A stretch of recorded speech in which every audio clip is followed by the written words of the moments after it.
Guys, আসসালামু আলাইকুম। আপনারা সবাই কেমন আছেন? আশা করছি সবাই খুব ভালো আছেন। আলহামদুলিল্লাহ, আল্লাহর রহমতে আপনাদের ভালোবাসায় আমিও খুব ভালো আছি। তো চলে এলাম স্পেশাল ছাঁচি কুমড়ো দিয়ে চিংড়ির রেসিপি নিয়ে। তো ছাঁচি কুমড়োর রেসিপি আপনারা হয়তো বিভিন্ন ধরনের বানিয়েছেন, একবার এই রেসিপিটা ফলো করে দেখুন, দুর্দান্ত লাগবে খেতে। তো তার জন্য আমি একটা বড় সাইজের ছাঁচি কুমড়ো নিয়ে নিয়েছি। তো দেখুন, এরকম ছোটো ছোটো করে কেটে নিলাম। আর নিয়ে নিয়েছি এখানে দুটো মিডিয়াম সাইজের পেঁয়াজ, একটা নিয়ে নিয়েছি বড় সাইজের টমেটো, একটু পাতলা পাতলা করে কেটে নিয়েছি। তো চলুন সঙ্গে থাকুন আর দেখতে থাকুন। সবথেকে সহজ পদ্ধতিতে দারুণ স্বাদের এই ছাঁচি কুমড়োর চিংড়ির রেসিপি নিয়ে। তো আমি এখানে দেখুন একটা ফ্রাই প্যান বসিয়ে দিয়েছি, দিয়ে ভালোভাবে গরম করে পর্যাপ্ত পরিমাণ তেল আমি অ্যাড করে দিয়েছি। তো তেলটা খুব ভালো মতো গরম করে নিচ্ছি আমি।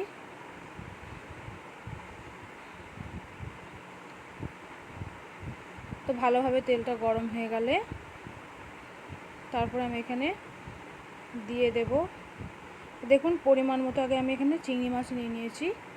তো চিংড়ি মাছগুলো খুব বেশি বড়ও না, আবার খুব বেশি ছোটও না, মিডিয়াম সাইজের পেঁয়াজ ছিল।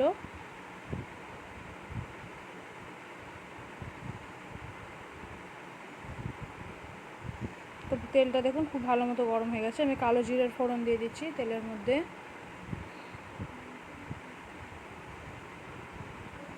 তো কালো জিরের ফোড়ন দিয়ে তারপর এখানে আমি দিয়ে দিচ্ছি পেঁয়াজ কুচি।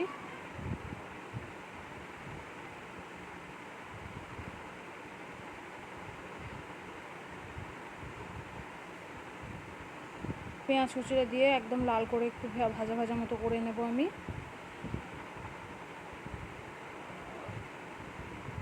পেঁয়াজটা একদম লাল করে ভেজে নিয়েছি। তারপর দিয়ে দিচ্ছি স্বাদ মতো লবণ, দিয়ে দেবো পরিমাণ মতো লঙ্কা গুঁড়ো। তো আপনারা যেরকম ঝাল খেতে চান সেরকম হিসেবে লঙ্কা গুঁড়োটা অ্যাড করে দিতে পারেন।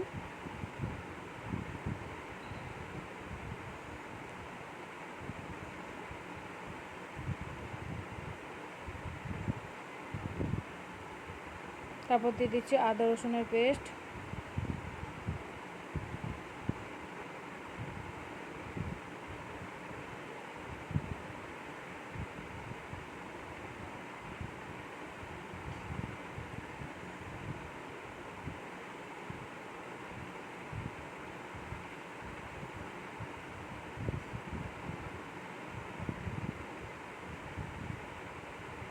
তো খুব ভালো মতো মশলাটাকে আমি কষিয়ে নিচ্ছি দেখুন। তারপর দিয়ে দিচ্ছি জিরে গুঁড়ো।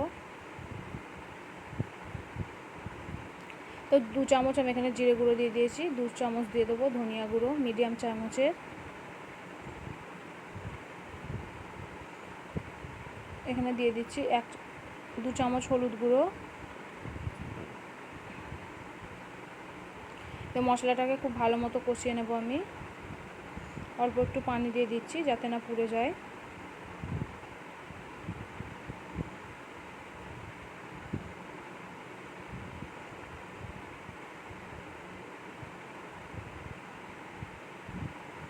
মশলাটাকে খুব ভালো মতো কষিয়ে নিচ্ছি। তো দেখুন মশলা থেকে তেল ছেড়ে এসছে। তো আমি এখন দিয়ে দেবো ধুয়ে রাখা চিংড়ি মাছগুলো। খুব ভালো মতো কষিয়ে নিচ্ছি। দিয়ে দিচ্ছি টমেটো কুচি।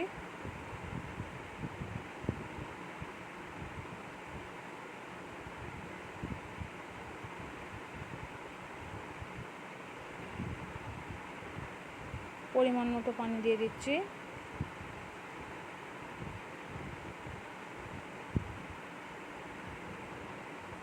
এবার ঢাকনা বন্ধ করে 1 থেকে 2 মিনিট মতো ভালোভাবে কষিয়ে নেব আমি। যত ভালোভাবে কষানো হবে টেস্টটা কিন্তু ততই সুন্দর আসবে।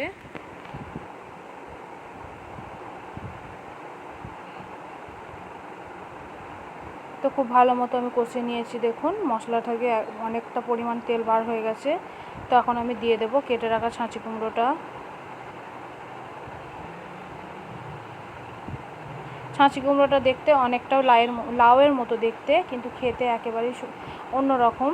আমিও প্রথমে ভেবেছিলাম যে লাউয়ের মতোই লাগবে, তারপরে দেখলাম যে না, এর টেস্টটাও সত্যিই আলাদা। আর যদি এইভাবে বানান আরও দারুণ লাগবে।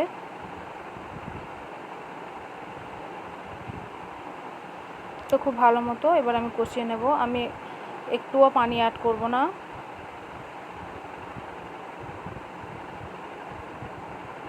গ্যাসের ফ্লেমটা একটু হাই করে দিচ্ছি আমি।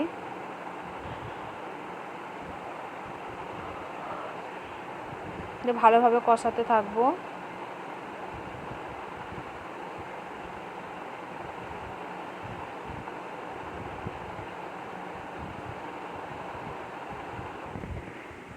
তো দেখুন সুন্দরভাবে আমি কষিয়ে নিচ্ছি। তো পর্যাপ্ত পরিমাণ পানি বার হয়ে গেছে, মশলা থেকে অনেকটা পরিমাণের পানি ছেড়ে এসছে।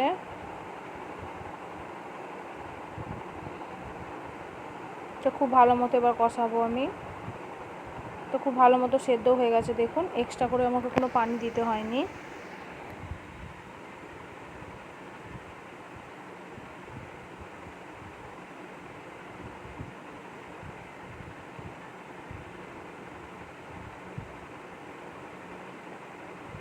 তো সুন্দরভাবে আমি একটু মিক্স করে নিচ্ছি।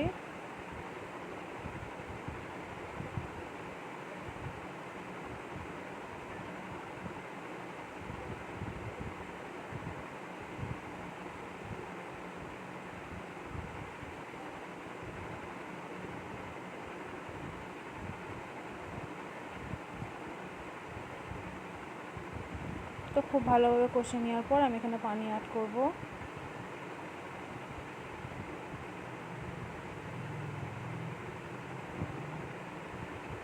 তারপর দিয়ে দিচ্ছি স্বাদ মতো চিনি। তো চিনিটা আপনারা নাও দিতে পারেন, তো আমি একটু চিনিটা দিয়েছি টেস্টটাকে ব্যালেন্স রাখার জন্য, সুন্দর একটা টেস্ট আসবে।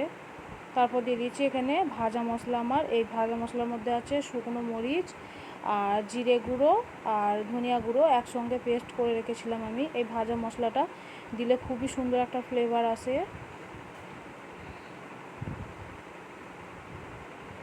এটা খুব ভালো মতো আমি মিক্স করে নিচ্ছি। 1 মিনিট মতো আমি এইভাবেই ফুটিয়ে নেব। তো আপনারা যেরকম ঝোল রাখতে চান সেরকম হিসাবে আপনারা নামিয়ে নিতে পারেন। তো আমি খুব বেশি ঝোল করব না, একটু মাখা মাখা টাইপের বানাবো। তো দেখুন আমি ঝোলটা কিন্তু অনেকটাই কমিয়ে নিয়েছি। আরও কিছুক্ষণ আমি হাই ফ্লেমে জাল করে নিয়ে আর একটু ঝোলটাকে আমি কমিয়ে নেব।